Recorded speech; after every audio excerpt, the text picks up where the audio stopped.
I don't like him, Liam says, staring a hole into the ground. Mr. Gallows hurt my sister. And he tried to hurt me too. The kid's young. Younger than most subjects I've dealt with. He's witnessed an event. And not just any event. A serious one. It's something that could have massive implications. My bosses are calling it a situation. And they're telling me I need to get his story. And I need to get it quickly. Because people's lives are on the line. I'm an interviewer for an organization known as The Facility. I specialize in working with juveniles who have crossed paths with the supernatural. Liam Hainsworth is one such kid. He's just shy of 12 years old, but he looks worn down. His eyes are framed with heavy bags, and his skin is tight to his cheekbones. He's also missing at least 3 of his teeth. How did he hurt your sister? I ask. The room we're in is brightly lit, with cartoon animals nailed to the walls and faded imprints of Looney Tunes on the carpet. It's designed to calm kids down. He pulled out her teeth. I write down his words on my clipboard. As I do, I record details about Liam, his expression, his tone of voice. It's all important in some way or another. All of it swims together to build a picture of whether what he's saying is true or false. Sometimes it's both, and the minutia helps determine where reality ends and the lies begin. Why did he do it? I ask. Liam shrugs, rubbing his arm. It's an expression of discomfort, of nervousness. He's not sure he should be talking so much. He's not sure it's safe to say, "You want to know why he pulled out her teeth?" That's right. I already know Liam's sister is dead. She's been dead for several months. So it seems strange that he would fixate on the monster pulling out her teeth, as opposed to the murder. Do you know why? He shakes his head. There's something there, though. In his eyes. There's something that says he isn't telling me the full story. So I press him. Does he ever talk to you, Liam? This Mr. Gallows? He nods. He still won't look at me, but that's okay. Kids are nervous at the best of times. After what he's been through, I wouldn't be surprised if he doesn't look another person in the eye for years. What does he say when he speaks to you? Liam opens his mouth. His lips are pale and they tremble. He tells me I can't talk about him. It's okay, I say. I'm one of the good guys. I pull out my badge, with the howling wolf inlaid in gold, and I show it to him. See? I'm like a police officer. Except for kids dealing with scary things. I can make stuff like that go away. It's a line I've used 100 times before. I'm not sure it's ever worked. I'm not a kid, Liam says, folding his arms. I'm almost 12. And I don't think anybody can make him go away. Liam's smart for his age. Top of his class. According to my preliminary research and the discussion I had with his father, he's never felt at home around other children. They bore him, his father said. What if I can make Mr. Gallows go away, though? I lean back in my chair, and its legs creak under my weight. Don't you think that's worth a shot? There's a moment of silence between us, and I let it stretch into eons. Time works differently for kids. It feels longer, more tiresome. Soon enough, it stretches on long enough that it wears on Liam, too. I guess so, he says at length. Good, I reply, swallowing my smile of satisfaction. I'm here to help, remember. It's my job. He chews his lip for a second, and behind his mop of black hair, I catch sight of him glancing at me. Okay, he says. I just want him to leave me alone. Me too. I run my pencil down the sheet on my clipboard, pausing under the heading that reads Origin Apparatus. When did all of this begin? A year ago. Pretty much. I was 10 and a half. That's a long time for a young man. How often does he visit? Lots.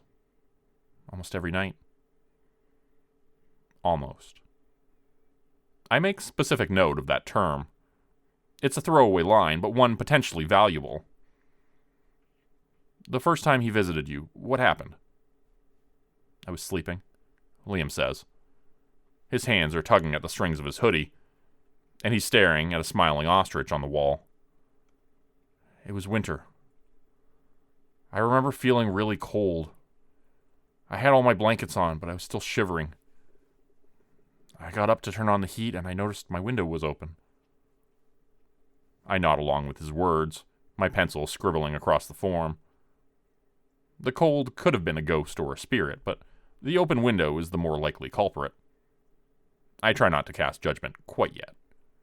After all, my bosses seem to think that this kid is the genuine article, and his mutilated mother does a good job supporting that.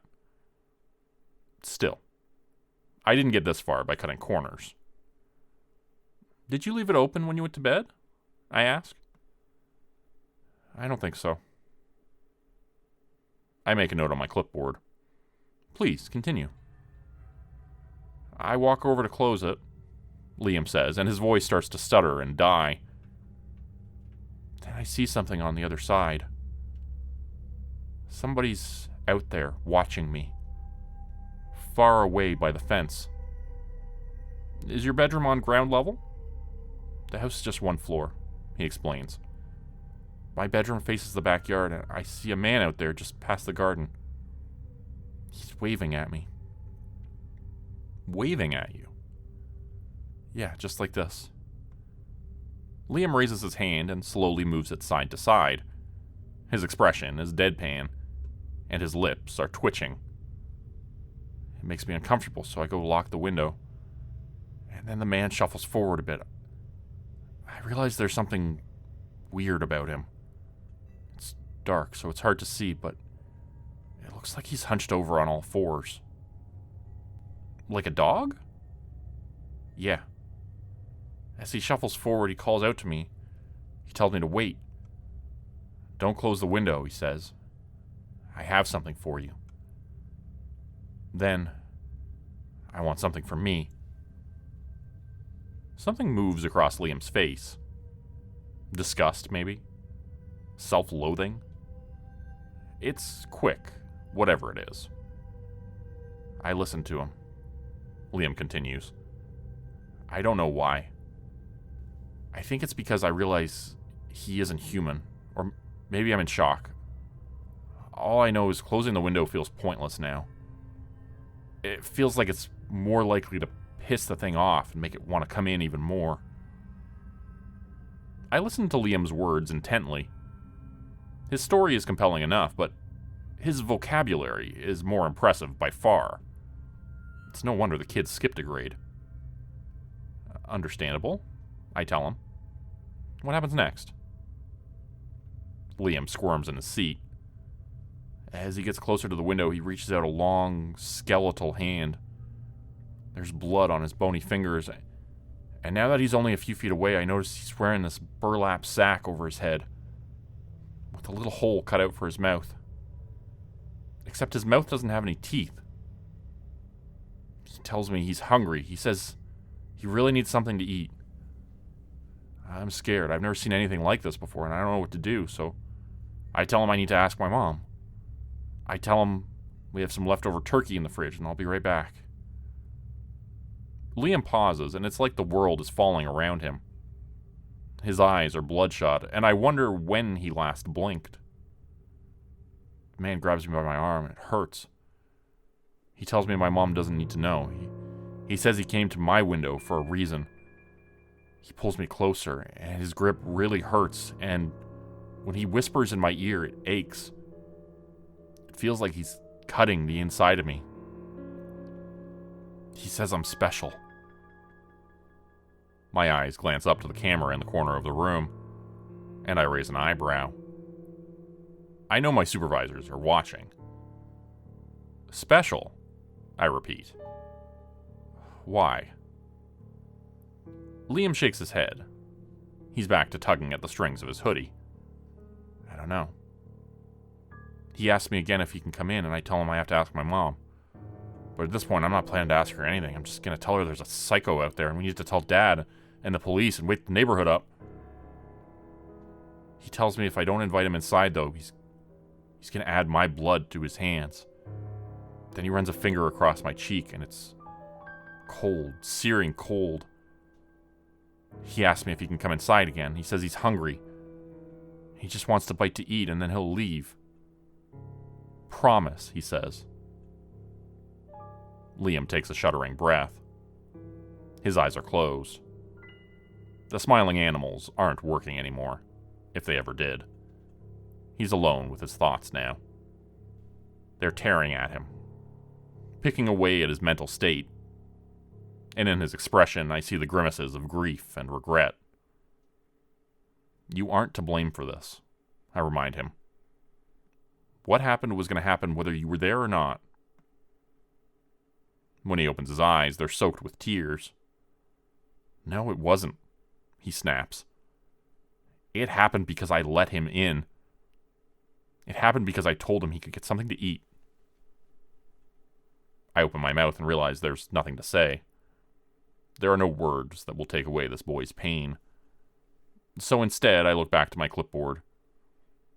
I busy myself writing down the details of the man's request and the boy's reaction. When I'm finished, I have to ask him to continue. I hate myself for it. I always do. He does. I tell him he can come inside, but he needs to be quick. I tell him not to steal anything either. He shakes his head. There's doubt in his eyes, disbelief. I thought he was telling the truth. I didn't think... His words are lost in sobs. I thought he would leave. It's fine, I say in a soothing voice. I reach out a hand to touch his knee to comfort him, but he winces, so I pull my hand back. You're safe now. She's not, he says. She's not, and she'll never be safe again. I take a breath. It's hard, these interviews. They always are. Children are supposed to be the pieces of the world that are pure and untouched by the horror that humanity perpetuates. They're meant to be idyllic, fantastical. Too often, they're not. I'm sorry to interrupt, I say. Go on. Liam's sobs taper off into a frown, and then a snarl. Rage replaces despair. That's when he told me his name. Mr. Gallows. He tipped his top hat to me and said, "Nice to meet you." And then he crawled up through the window. Liam reaches up a hand, wiping away the evidence of tears. He was gross looking. His bones were snapping and twisting as he hunched over, lurching through the opening. The window's not that big. Maybe large enough for me to fit through, or another 12-year-old, but not a full-grown man. And Mr. Gallows was much bigger than anybody I'd ever seen. Mr. Gallows, I mutter, staring at the name on the sheet. It's not an entity I'm familiar with. My preliminary research didn't come up with any leads either. Whoever this legend was in life, he certainly didn't make much of a name for himself. Once more, I raise an eyebrow to the cameras, and my supervisor's watching from the other room. I wonder why this event is so important to them. How tall was he? I ask. Tall enough that even on all fours, his back scraped along the ceiling. He had to crane down his neck to look at me. I could just barely see his eyes through the burlap sack he wore over his face. He asked me to show him to the kitchen, so I did. I walked him to the fridge and opened it, and when the light came on, I saw Mr. Gallows was wearing this old raggedy suit. Looked like someone from the 1800s, covered in dust and moth holes. My hands shook as I pulled out the leftover turkey, but Mr. Gallows didn't notice. He was too busy humming. It sounded like an old song, a really old one, but I don't remember the tune. Liam pauses before adding, I'm sorry.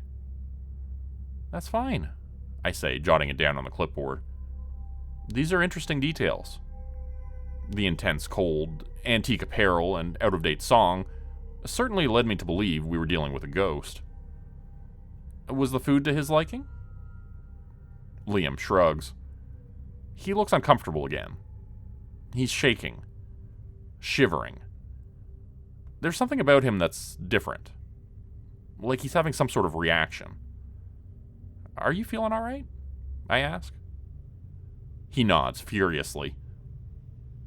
Yes, I feel fine. I give him the plate of turkey, and the man asks how he's supposed to eat it. I tell him, I don't know, can you just swallow it? And he snarls, clacking over the kitchen tile and putting his face right next to mine. He tells me there's more room for blood on his fingers, lots more.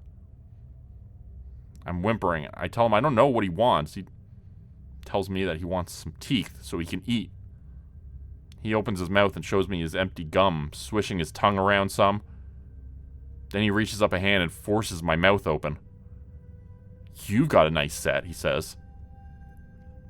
I'm starting to panic. My legs feel wobbly, my head is spinning, and I think maybe if I can change the subject, I can bide my time long enough for my mom to wake up and she'll see what's going on or call the cops or dad. I don't want to scream, though, or be too obvious, because I think this guy, this creature, doesn't have any qualms about murder. So I keep my mouth shut, mostly. I stick to safe topics. Like what? I ask. Like what he had for me? Yes. I have something for you. Then I want something for me. They were among the first words Mr. Gallows spoke to the boy. A bargain. One innocent enough. Of course, to entities like Gallows, such deals are usually deceptions, or a means to an end. They allow the creature to broker for horrors too terrible to put into words. What did he have for you, Liam? Tears slip down the boy's gaunt face. He raises a sweater sleeve, wiping them away before sniffling. He had a message. Liam's nose is running, and he looks sickly. Unwell. He said it was from somebody he never wanted to meet.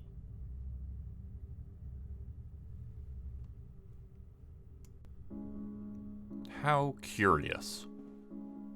What was the message? Just some words? Liam's eyes stare at the floor, and he crumples into a ball of hoodie and jeans. He wipes his runny nose on his knees and makes himself small.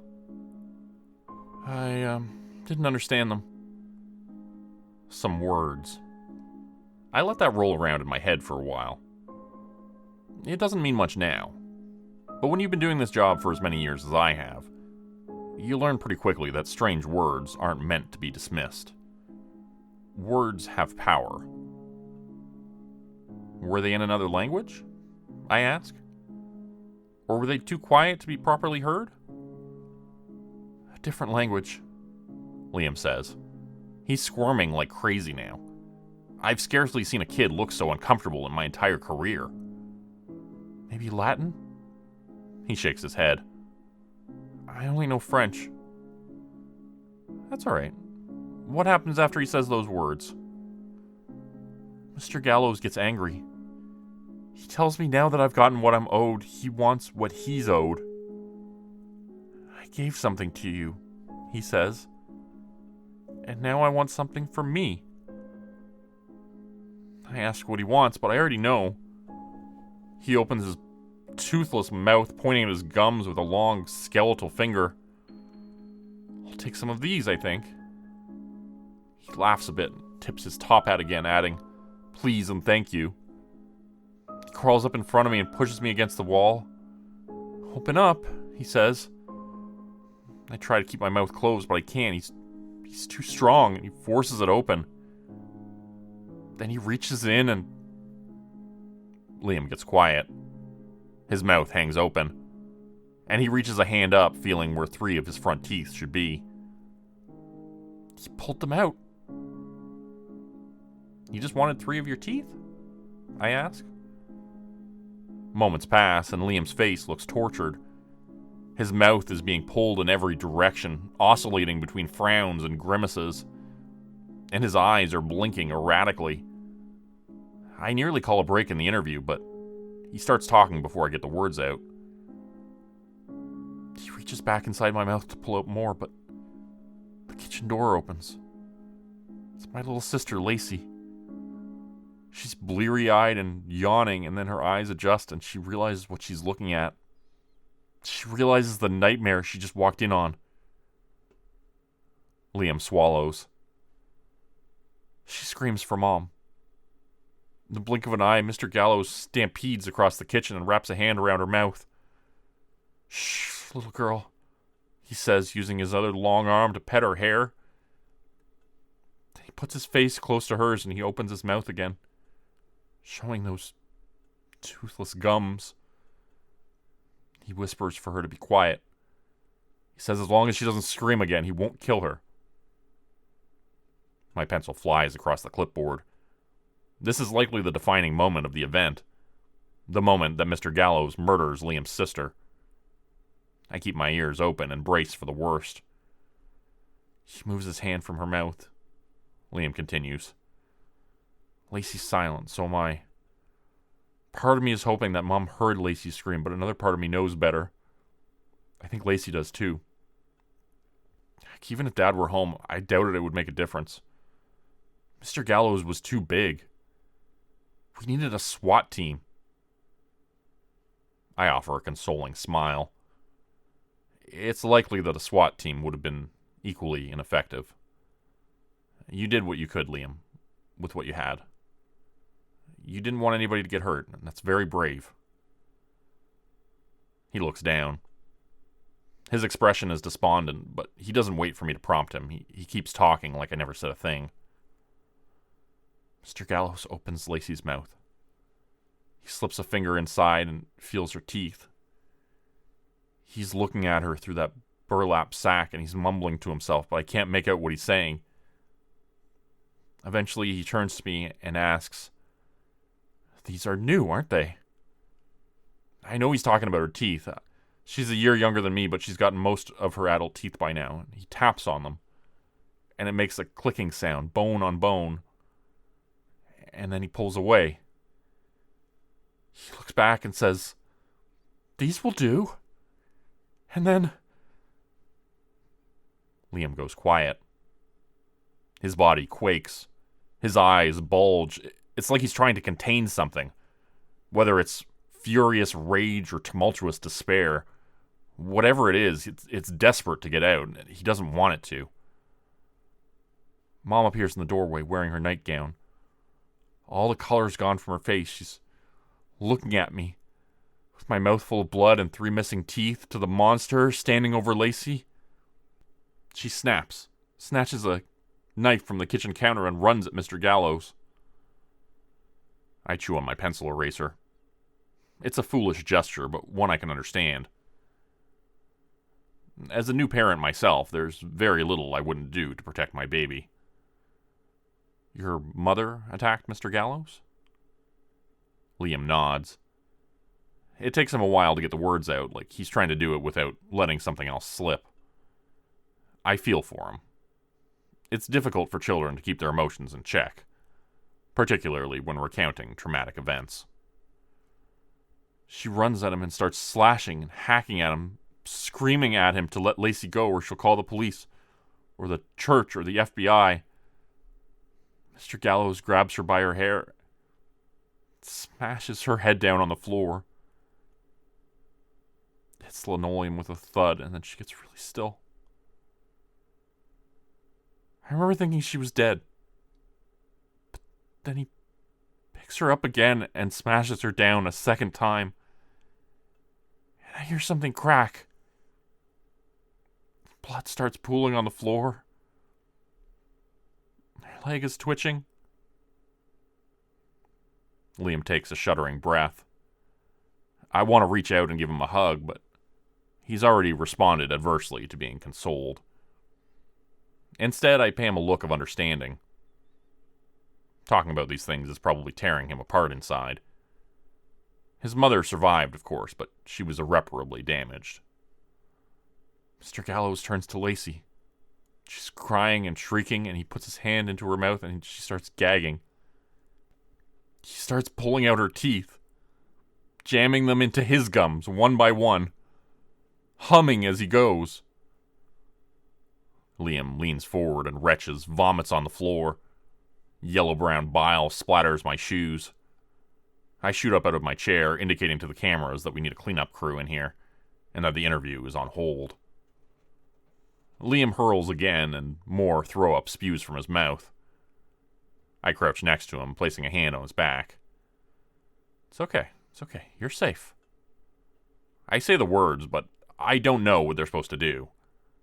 How do you make a kid feel better after witnessing his mom's skull split open on the kitchen floor? How does anything make that go away?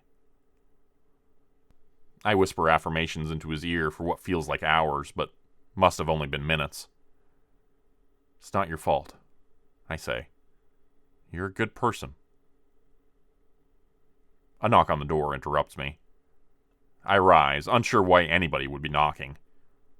All employees with access should already have a keycard granting them entry. Hello? I call out. Cleanup crew. A muffled voice calls back through the thick steel. Can you let us in? I frown, looking from Liam to the door. I move toward the video communicator on the wall, activating it and seeing 2 janitorial staff on the other side. One of them holds up a mop in exasperation, while the other flashes her ID. Our keycard isn't working, she says. Can you open it on your end? Something about the situation unnerves me, but I shake it off. We're in a secured government compound. Facility agents are swarming the premises. We're as safe as can be. So I disengage the manual lock. The door won't budge.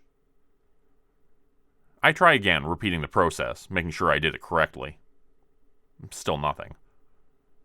I press the communicator. Sorry, I say. It looks like this room's malfunctioning. Can we get a tech team down here to look at it? I can't open it manually. They grumble and turn away, leaving their mop and bucket behind them. I look back to Liam. The smell of fresh vomit is still thick in the air, but my focus is singular, on him and him alone. He said Mr. Gallows had visited him almost every night for the past year. That had only been the first day. Liam? I say in a small voice. He's sitting in the chair, head in his hands, weeping with bits of puke still dripping from his chin. I take a step forward. If Mr. Gallows gave you his message and then got his teeth, why did he keep coming back? Liam looks up. His eyes are murky, clouded. He wanted to say sorry. He lifts a sleeve to his mouth, wiping some of the bile from his face. He kept apologizing. I'm so sorry, kid, he'd say. I didn't know. Sorry for what? I ask. Killing your sister? A howl envelops the room, and Liam breaks into quaking sobs. The lights in the room flicker. There's a clatter to the right of me, and I look down and see toy building blocks shifting across the floor. On the wall, the cartoon animals aren't smiling anymore. They're slowly melting away. Liam's face is ugly now, and he's crying as hard as I've ever seen. He didn't know who I was, he chokes out. He thought I was just another kid. My heart races as steam hisses from Liam's eyes, and I realize the tears are evaporating even as they form. dying in the smoldering blaze of his pupils. A wind picks up in the room and it tugs at my shirt, whipping about in a gale that tears the posters from the walls and casts the toys into a tornado of color. Hands behind me, I stumble backwards and try the door again. It won't budge. I'm trapped. My eyes drift up to the camera on the ceiling, but the red recording light is off. I'm alone. It's just me now. I take a breath, inhaling the fumes of vomit and sulfur, and I wonder if death is going to be half as bad as all these monsters make it seem. Who are you? I ask, and I'm unable to keep the terror from my voice. Are you Mr. Gallows? Perhaps the kid is possessed. I've seen it before. No, Liam whimpers. I'm a bad person, though. I'm an awful person. Why did Mr. Gallows... I'm almost shouting now as the tempest rocks the entire room. Why did he feel the need to keep apologizing? Learning blocks and toy trucks ricochet off the wall, narrowly missing my face. He was scared, Liam bawls. He was scared I would hurt him if he didn't. Why? I scream. The gale stops. The toys fall with a clatter, and the animals on the wall aren't melting anymore. They're beaming with the same fake smiles they've always had. My breath heaves in my chest. My legs quiver. But I'm alive. I'm okay. Liam sits quietly in his plastic chair. He's staring at Bugs Bunny on the carpet. His small hands are clenched into fists, and whatever fire once burned in his eyes is now extinguished. He's just a boy again. The broken, trembling boy I promised I would save. I'm no longer sure I can. Liam? I say, taking a nervous step forward. Is it okay if we talk? He doesn't say anything, but he nods. Why was Mr. Gallows afraid of you? I do my best to maintain a calm tone, but my voice is all over the place. I can barely keep myself from stuttering. Did it have something to do with what just happened? Silence. He's whimpering again, and his hands are tugging at the strings of his hoodie like his life depends on it. Tears litter the carpet around him. I'm sorry, he says. I didn't mean to. It's okay, I say, moving closer to him. My legs feel like jello, and my mind still untangling itself from what I just witnessed. I can tell you're a good person, Liam. Liam turns to me, and there's fear in his features. He closes his eyes, clenches them shut, and he winces in pain. It's hard, he says. It gets harder every day. I take a few more steps forward, and I'm back in my chair. I sit down in it, brushing frizzled hair from my face and taking a deep breath. My eyes snap back up to the camera. It's recording again, and I know they're watching. I wonder if they witnessed the scene that just unfolded. They probably already knew, I decide. They were expecting it. Liam, I say in a careful tone. Why was Mr. Gallows afraid of you? His blue eyes appear, one blink at a time. He looks small in his chair, and when he speaks, his words are faint. I barely hear them. He's afraid I'm here to kill him. A smile plays at the corner of his lips, and he grips his face with both hands. Agony fills his eyes, and his next words leave a mark that no response can fill. They crash around me like a carpet bomb. I'm afraid I'm here to kill all of us. Once more, my eyes dart up to the camera. Is this what my supervisors were after? Is this the real event? Am I the one experiencing it? What makes you say that? I say, and my words are clipped, breathless. Fear has wormed its way into me. I'm one of them, Liam says, clutching a fistful of hair. His eyes pulse with blood and he groans. He told me so. His voice strains against something. It's jagged. Sharp. He told me I was one of them. I was born to cast the earth into flame and ash. Who? Them, he says, raising his eyes to my own. The gods beyond the veil. He's different now. He's not the boy I knew. And I'm not even sure he's human. There's a darkness to him. A suffocating, mighty abyss that's pulling at me, begging me to join it. The Eldritch, he says, and his eyes are crackling again with dancing flames. I want to run. I want to get out of here, but I know better. The only way out is through. Your sister, I say in an uneven voice. Police had found Lacey Hainsworth in 6 pieces. Her arm on one side of the house, her leg on the other. The home was a bloodbath. Liam's mother had witnessed all of it from her wheelchair, and the scene had driven her mad. A monster, she had repeated. A monster killed my baby. Did Mr. Gallows kill her? I whisper. Liam's eyes flare. You tell me, he says. Agony replaces everything I've ever known. I feel my arm lurch to the side and something invisible is pulling at it, heaving while some other force holds me in place. I shriek for help. I scream at Liam to stop. I do everything I can to move and run, but I'm stuck in place. There's a horrible sound of tearing flesh, and my world goes black.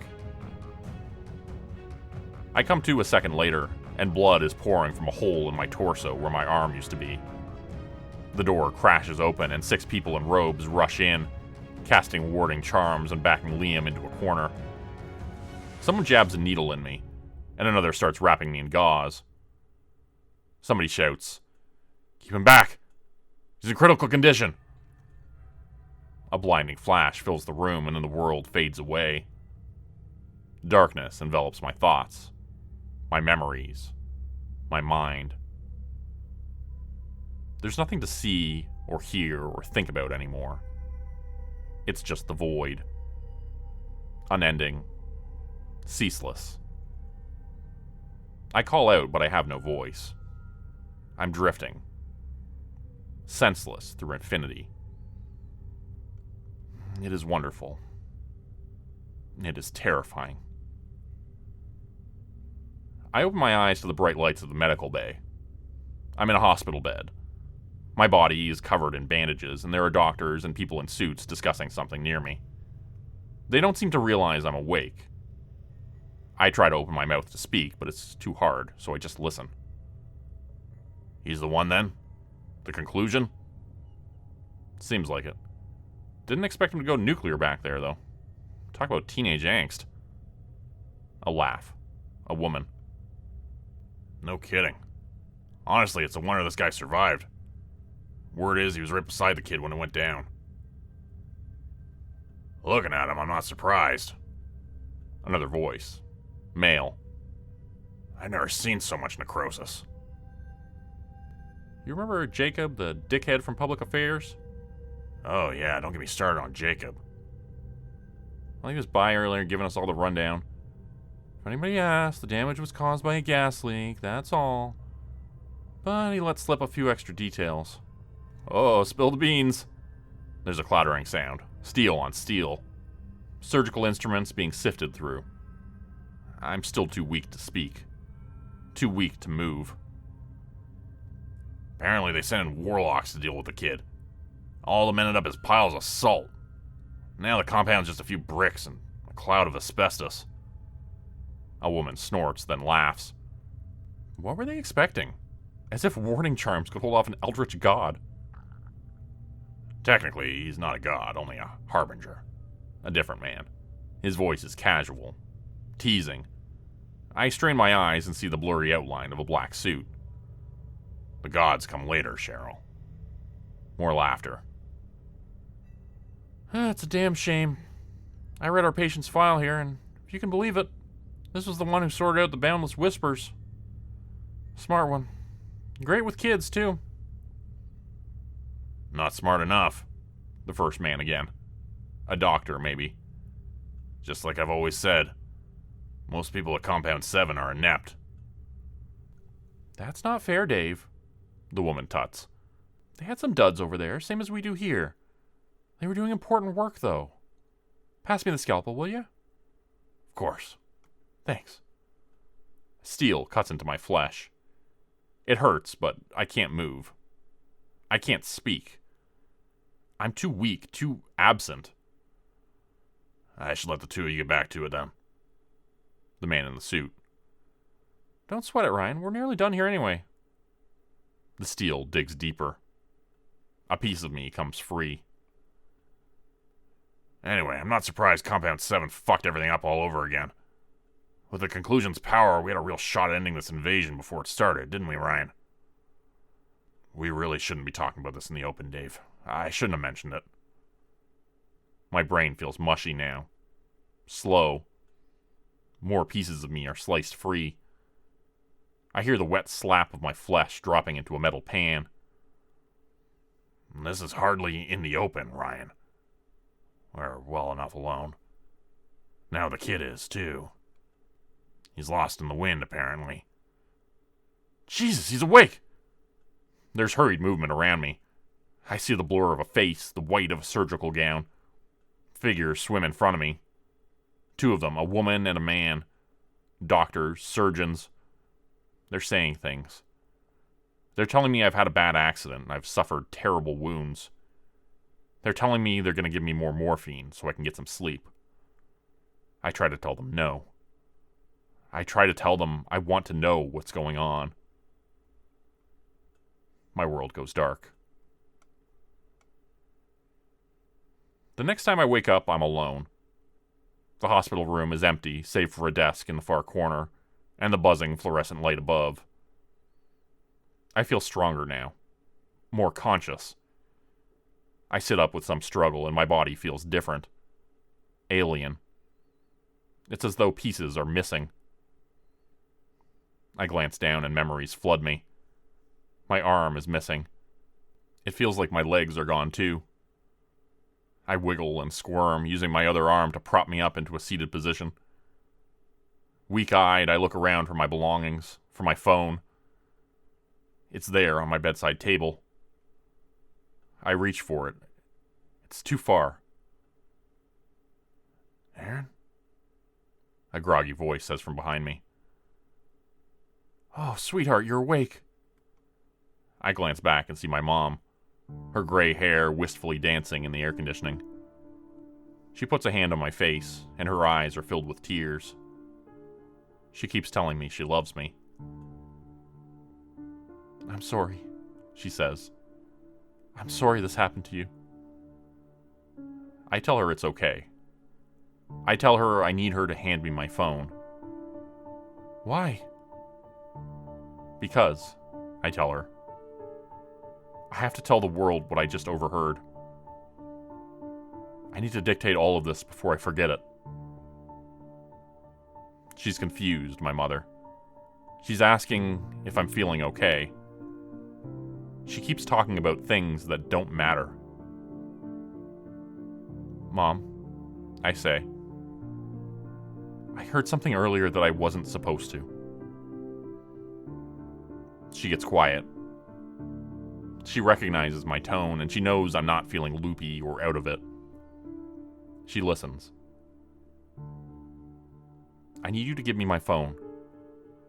There's a boy out there with messy black hair, pale skin, and a blue hoodie.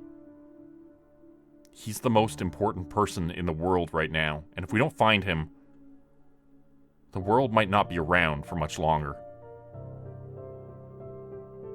She passes me my phone. I tell it my story. Now I pass that story to you.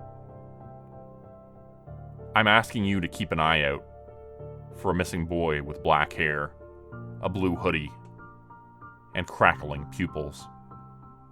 His skin is pale, sallow, and his body language is small and nervous. He might be upset. He might be agitated. If you see him, don't approach. Call the police. Contact me here. Tell an elected official you need to get in touch with the facility. The boy is important. He's the conclusion to everything. And he'll write the ending to our story one way or another. Just know that if we don't find him, it won't be a happy one. Become a channel member today for early access to videos and special emojis only available to members. Check out the description below or click the join button for more info. Today's video was supported by patrons like Mark from Earth, Crimson Muse, Joy Burton, Diane Showers, Mark Sawall, Cheryl James, Pick Your Sticker, Teddy Dog, Clue 404, Mamakato, Dante Kincaid, Zarin Ray, Angela Donovan, Blarian50, Devin Kyle, Timothy Baird, Ajeti, Bert Turner, Bajani Espinal, Michael Pierce, Big Joe, Gary Harkonnen, Ladonis Bivey, Scott Tanaka, Tom Stewart, Sherman Davis, Bryce Shelton, Susan McClendon, Elise Batiste, Lisa and the Cult Jam, Open Circuit, Fabulavore, Raymond Jaggers, That Darn Fox, Raison Detra, Kai Gaming 99, Wendy Burns, The Wendigo, Michael Squishy Park, The Gemstar, Vault 77 Citizen, Puppy Dan, Clovis Wolf, Elder Gelm, Derek Prey, Elder Being, KC Hawaii, Rob T, Tragic Mermaid, Darren Fishnaller, Cloves Noe Harris, Roe Underwood, Florida Man Luke, Bethany's Mom, Winter's Kiss, Sam Brook, The White Stag, Corgi Connection, No Name, Marta Cara, Professor Elm, Kathy Barrickman, Cybard Sands, Steve Hennessy, Melanie Sanders, The Archivist, Rob Smith, Term 4, Naz Razio, J. David Wellman Jr., and Parker Lewis. If you'd like to help support the channel, please consider joining my Patreon page at patreon.com/Jordan Group Horror. As a patron, you'll get access to bonus videos and content, as well as a Discord channel. You'll be credited at the end of every video going forward, and if you decide to stay for 3 months, I'll name a character after you which will be featured in a Hollow's End story. Links to join the Patreon are in the description. Thanks to everyone for listening. Please like, subscribe, and comment to help the channel to continue to grow. Really does help out a lot. And see you again next time at 4 p.m. Eastern Standard Time. Hope you have a great night.